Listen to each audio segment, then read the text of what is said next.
যতগুলো দোকান, যারা মুসলিম হিসাবে দোকানে যারা মদের ব্যবসা করে, এদের কাছে পরামর্শ তো বহু দূরের কথা, গিয়ে এদের দোকানকে ভেঙে চৌচির করে দিতে হবে আপনার শরীরে যদি মুসলিমের রক্ত থাকে। রাসূল সাল্লাল্লাহু আলাইহি সাল্লাম মদ শব্দ ব্যবহার করলেন, যেটা আমরা তরল পদার্থ, যেটা পানীয়, এটাকে আমরা মদ বলে জানি, কিন্তু রাসূল সাল্লাল্লাহু আলাইহি সাল্লাম শুধুমাত্র তরল পদার্থর নাম মদ তিনি বলেননি।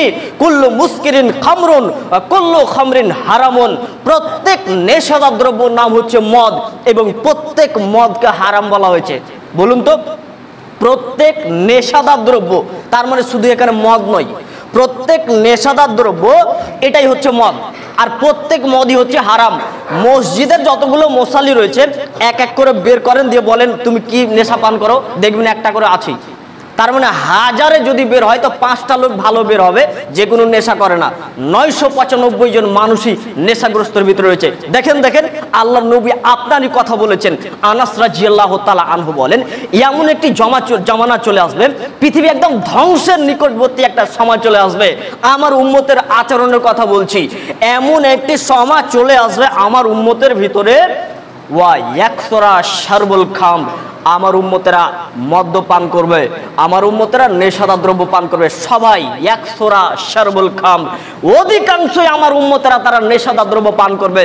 মাদ্রাসার কমিটি বলেন, মসজিদের কমিটি বলেন, আলেম ওলামা বলেন, সাধারণ মানুষ বলেন, সারা পৃথিবীতে আজকে নেশাদার দ্রব্য ছেয়ে গেছে প্রত্যেক মুসলিমের ঘরে ঘরে। সাধারণ মানুষের কথা আমি বলি না, আমি বলছি কাদের কথা? মুসলিমের কথা। আমি কার কথা বলছি? যে লোকটা বলছে আশহাদু আল্লা ইলাহা ইল্লাল্লাহ ওয়া আশহাদু আন্না মুহাম্মাদুর রাসূলুল্লাহ, আমি সাক্ষ্য দিচ্ছি আল্লাহ ছাড়া সত্য কোনো ইলাহা নেই, আমি সাক্ষ্য দিচ্ছি মুহাম্মদ সাল্লাল্লাহু আলাইহি ওয়াসাল্লাম আল্লাহর রাসূল, এই ব্যক্তির কথা আমি বলছি। হিন্দু খ্রিস্টান জৈন সাঁওতালের কথা বলি না, আমি বলছি যারা মুসলিম দাবি করছে তাদের ভিতরে এই ঘটনা ঢুকে রয়েছে। এই জন্য আল্লাহ রাসূল বলছেন, এমন একটি সময় চলে আসবে আমার উম্মতেরা তারা বাদ্যযন্ত্র নিয়ে তারা মেতে যাবে, আমার উম্মতেরা নেশাদার দ্রব্য নিয়ে তারা মেতে যাবে। রাসূল সাল্লাল্লাহু আলাইহি সাল্লাম বলেন, শোনো, ইজতানিবুল খামরা ফাইন্নাহু রাসু কুল্লি ফাইন্নাহু উম্মুল খাবায়েস, শোনো শোনো, খবরদার তোমরা নেশাদার দ্রব্য তোমরা পান করিও না, কারণ নেশাদার দ্রব্য হচ্ছে সমস্ত গুনাহের মূল। এক হাদিসে আল্লাহ নবী বললেন, খবরদার তোমরা মদ্যপান করিও না, মদ্যপান হচ্ছে সমস্ত গুনাহের মাথা। আর একটা হাদিসে আল্লাহ রাসূল বলছেন, মদ্যপান খবরদার তোমরা করিও না, মদ হচ্ছে সমস্ত গুনাহের চাবি। একটা উদাহরণ আপনাদেরকে দিয়েছিলাম কিনা আমার মনে নেই, শেখ সাদী রহমতুল্লাহ আলাই তিনি একটি উদাহরণ দিয়েছেন এই কথাটা বুঝাতে গিয়ে, যে মদ যে সমস্ত গুনাহের মাথা, এই মাথাটা তিনি বুঝাতে গিয়ে একটা উদাহরণ দিয়েছে কি, যে একটা গ্রামের মধ্যে একটি মসজিদ ছিল, মসজিদে একটি লোক ইবাদত করছে অনেক দিন যাবত। তো মসজিদে এক কোণাতে ইবাদত করছে, আল্লাহ আল্লাহ জিকির করতে রয়েছে। শয়তান দেখছে এই লোকটাকে আমি কি করে খারাপ পথে নিয়ে যেতে পারি, কারণ গ্রামের ভিতরে এই লোকটা খুব আবেদ, খুব পরেশগার, এই লোকটাকে আমাকে পাপের কাজে নিয়ে যেতেই হবে, এই লোকটাকে আমাকে জাহান্নামে নিয়ে যেতে হবে। কি করা যায়? তখন ওই শয়তান তখন জিব্বা পরে, পাঞ্জাবি পরে, দাড়িগুলোকে বড় বড় করে মসজিদের আর এক প্রান্তে এসে এও শুরু করেছে ইল্লাল্লাহ ইল্লাল্লাহ ইল্লাল্লাহ, ইও জিকির শুরু করেছে। আর ওই আবেদ একটু পাশ দিয়ে তাকিয়ে দেখছে, আরে আরেকজন কে মসজিদে আসলো আবেদ, তখন ওই ব্যক্তি হেঁটে শয়তানের কাছে যাচ্ছে, মানে সেও তো এখন একজন আবেদ সেজে এসছে মসজিদে। তখন তাকে বলছে, আচ্ছা ভাই তুমি মসজিদে কতদিন থেকে ইবাদত করছো? তখন ও বলছে, আমি প্রায় 50-60 বছর থেকে আমি ইবাদত করছি। শয়তান তো মিথ্যা কথা বলতে আর কোনো দ্বিধা নেই, মিথ্যা কথা বলে দিল আমি 50-60 বছর থেকে ইবাদত করছি। তা দিনে তুমি কতবার জিকির করছো? তো বলছি 1 কোটি বার।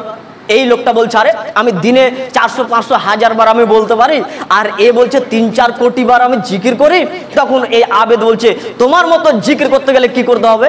তখন ও বলছে, শোনো, আল্লাহ কোরআনের ভিতরে বলছেন, ইয়া আইয়ুহাল্লাযীনা আমানু তুবু ইলাল্লাহি তাওবাতান নাসুহা, হে ঈমানদার ব্যক্তিরা তোমরা এমন ভাবে তওবা করো, প্রতিজ্ঞাবদ্ধ তওবা, আর জীবনে পাপ করব না এমন ভাবে তওবা করতে হবে। তা আমি আমার জীবনে একটা পাপ করেছিলাম, যেই পাপের কারণে আমি এমন তওবা করতে লাগলাম, তওবা করতে করতে করতে করতে এখন এই জিকিরের পর্যায়ে আমি চলে এসেছি।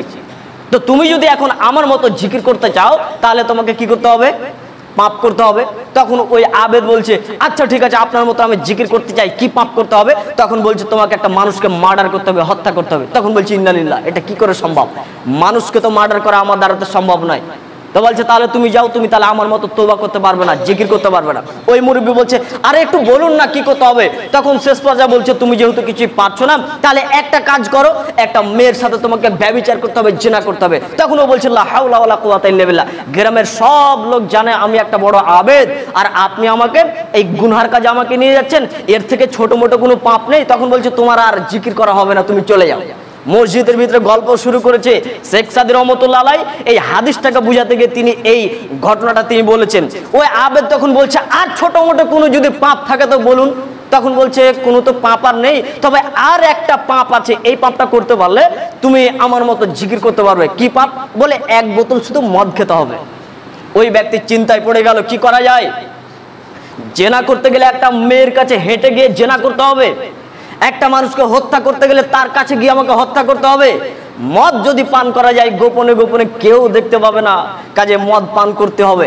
তাহলে আপনার মতন জিকির করতে গেলে যদি মদই পান করতে হয় তো বলুন তাহলে মদ কোথায় পাওয়া যাবে? শয়তান তো মসজিদের ভিতরে পাঞ্জাবির প্যাকেট থেকে মদের বোতল বের করে দিচ্ছে, বলছে এই জেলে। শয়তান ওর কাছে সবই রেডি, সঙ্গে সঙ্গে মদের বোতল বের করে দিল, খেয়ে নিল। এরপরে তার শরীরের সেক্স পাবার ক্ষমতা বেড়ে গেল, যৌন ক্ষমতা বেড়ে গেল। গ্রামের ভিতরে পাশেই 5 বোনের 5 ভাইয়ের একটাই বোন ছিল খুব সুন্দরী, সেই মেয়েটাকে নিয়ে এসে এই মসজিদের ভিতরে উলঙ্গ করে শয়তান ছেড়ে দিল। এই আবেদ সে নিজেকে আর কন্ট্রোল করতে না পেরে তার সঙ্গে ব্যভিচার করলো। তখন এবার শয়তান ওই আবেদকে বলছে এই আবেদ, মসজিদের ভিতরে ইবাদত করো, গোটা গ্রামের মানুষ জানে তুমি এখন করেছো কি জানো, তুমি এখন জেনা করেছো। এরা 5 ভাই যদি জানতে পারে তাহলে তোমাকে মেরে পিটে হত্যা করে দিবে। এক কাজ করো, মেয়েটাকে মেরে ফেলে দাও। মেয়েটাকে হত্যা করে দেওয়া হলো। ওই আবেদ ওই মেয়েটাকে হত্যা করে দিল। তখন ওই শয়তান বলছে এই আবেদ, তুমি এখন কি করেছো জানো? এই মেয়েটাকে তুমি হত্যা করেছো, এখন গ্রামের লোক জানতে পেলে তোমাকে এখনই মেরে শেষ করে দেবে। কাজে এক কাজ করো, মেয়েটাকে নিয়ে গিয়ে নদীর ধারে পুঁতে চলে এসো।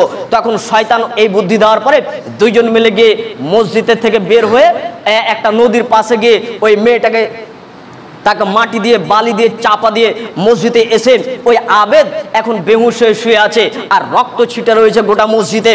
ফজরের সময়তে মুসাল্লিরা যখন নামাজ পড়তে আসছে দেখতে পাচ্ছে একই অবস্থা, আবেদের অবস্থা, সে শুয়ে আছে বেহুশ হয়ে, আর মসজিদের ভিতরে রক্ত পড়ে আছে। কি হলো? গ্রামের ভিতরে দেখা যাচ্ছে 5 ভাইয়ের একটি বোন সে নেই, হত্যা করেছে। গ্রামের লোক এসে বলছে কে কাজ করলো? আবেদ বলছে আমি করেছি। আবেদের এখন জ্ঞান চলে এসছে, আবেদ বলছে আমি করেছি। গ্রামের লোক পিটতে পিটতে ওই লোকটাকে ওখানে মেরে ফেলে শেষ করে দিল।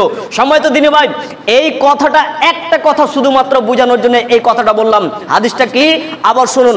রাসূল সাল্লাল্লাহু আলাইহি সাল্লাম বলেন ইয়া মাজ ওয়ালা তাশরিবান্নাল খামরা ফাইন্নাহু রাসু কুল্লি ফাহিশা, খবরদার মদ পান করিও না, মদ হচ্ছে সমস্ত গুনাহের মাথা।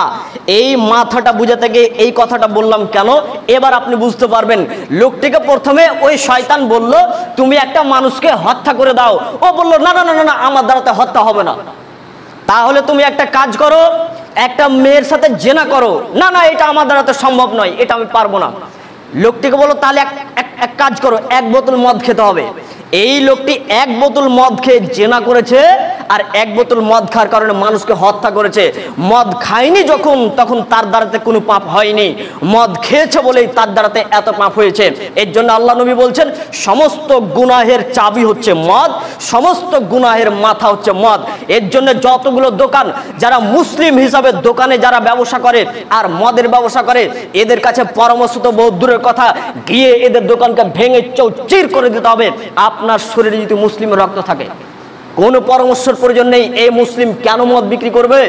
এর দোকানে গিয়ে ভেঙে একে বলেন উমর রাদিয়াল্লাহু তাআলা আনহুর জমানায় যদি এই লোকটি যদি মদ বিক্রি করতো তাহলে এর গলা আগেই উড়ে যেত। তাহলে আপনি কি করবেন? তার দোকানে গিয়ে সরাসরি গিয়ে মদের যতগুলো তার ফেটি রয়েছে, মদ যেখানে রাখা আছে সবকে ভেঙে চৌচির করে দিতে হবে, এটা আপনার দায়িত্ব। আর আমরা মুসলিমরা, যুবক ছেলেরা সেই মদের একজন মুসলিম হিসাবে মদ বিক্রি করে, ওর নামে মুসলিম, কামে নেই, হালাল আরামের কোনো তোয়াক্কা করে না। আমার জানা মতে আমি দেখেছি অনেক মুসলিম তারা মদের ব্যবসা করে, মদ বিক্রি করে দোকানে গোপন ভাবে, আর মুসলিম ছেলেরাই আবার সেখানে গিয়ে মদ খায়। কেন খাবে? আপনি আপনার ছেলের ব্যাপারে একটু সতর্ক থাকুন, কিয়ামতের মাঠে আপনি কঠিন অবস্থায় পড়ে যাবেন। সময় তো দিনে ভাই, রাসূল সাল্লাল্লাহু আলাইহি সাল্লাম বললেন খবরদার মদ পান করিও না, মদ হচ্ছে সমস্ত গুনাহের মাথা। যদি কোনো ব্যক্তি একবার যদি মদ খায়, আগামী 40 দিনের ইবাদত তার কবুল হবে না। রাসূল সাল্লাল্লাহু আলাইহি সাল্লাম বলেন, শোনো, জাহান্নামের ভিতরে তিন হাতে খাবাল বলে একটা জিনিস রয়েছে। এই তিন হাতে খাবাল এক শ্রেণীর মানুষদেরকে পান করানো হবে। তারা হবে মদখোর, তারা হবে নেশাখোর ব্যক্তি। এই মাদক যারা খায় এই সমস্ত ব্যক্তিদেরকে তিন হাতে খাবাল পান করানো হবে। সাহাবীগণ জিজ্ঞাসা করছে, আল্লাহর নবী, তিন হাতে খাবাল কোন জিনিস? বুঝতে পারলাম না যে। তখন আল্লাহ রাসূল বলছে, তিন হাতে খাবাল হচ্ছে ওই জিনিসটা জাহান্নামে মানুষেরা যাবে। অনেক মানুষ জাহান্নামে যাওয়ার পরে তাদের শরীর ফুলে ফেপে তাদের শরীর থেকে পুজ এবং রক্ত বের হয়ে আসবে। এই তরল, এই পুজ এবং রক্ত মিশ্রিত এই তরল পদার্থটা নেশাদার ব্যক্তিদেরকে খাওয়ানো হবে। আর যখনই তারা খাবে সঙ্গে সঙ্গে পিছন দ্বার দিয়ে তাদের নাড়ি মুড়ি বের হয়ে যাবে। এটা হচ্ছে তিন হাতে খাবাল। যেই কথা বলছিলাম, এর পরবর্তীতে আরো কয়েকটা রয়েছে। যেহেতু আজকে সময় শেষ, কাজেই অন্তত এটাই আপনি ব্রেনে রাখবেন যে রাসূল সাল্লাল্লাহু আলাইহি সাল্লাম মদের ব্যাপারে, মাদক দ্রব্যের ব্যাপারে কতটা তিনি কথা বলে গেছেন।